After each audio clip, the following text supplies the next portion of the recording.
ছয়টি শিশু বর্ষা, শরৎ, হেমন্ত, শীত, বসন্ত। কোন কোন মাস নিয়ে কোন কোন ঋতু হয় বল বল বল।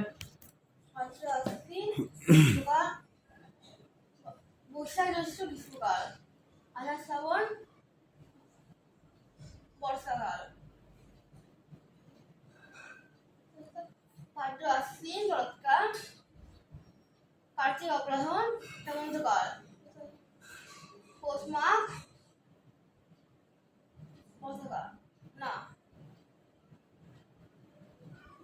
শীতকাল আর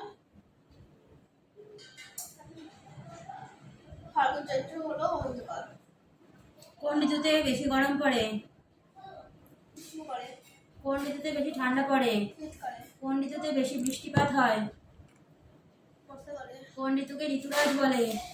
ঋতুকে তারা বা নক্ষত্র কাকে বলে?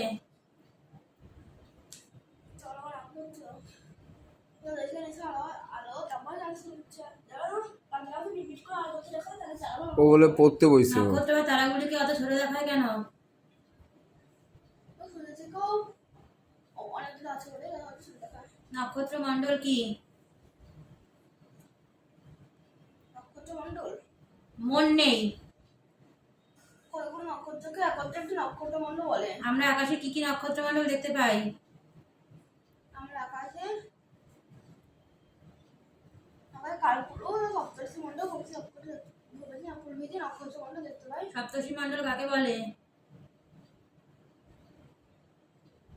সপ্তর্ষি মণ্ডল চৈত্র বৈশাখ মাসে সন্ধ্যার সময় সাতটি তারা উত্তর আকাশে সাতটি বড় বড় তারার একটি দল বা মণ্ডল দেখতে পাওয়া যায়।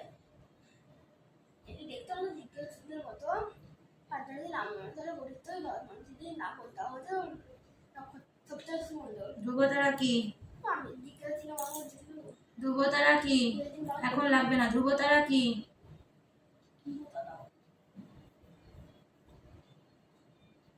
উত্তর আকাশে সন্ধ্যার সময় উত্তর আকাশে একটি তারাকে একই জায়গা অবস্থান করতে দেখা যায়। কোনো উদয় অস্ত নেই, একে ধ্রুবতারা বলে।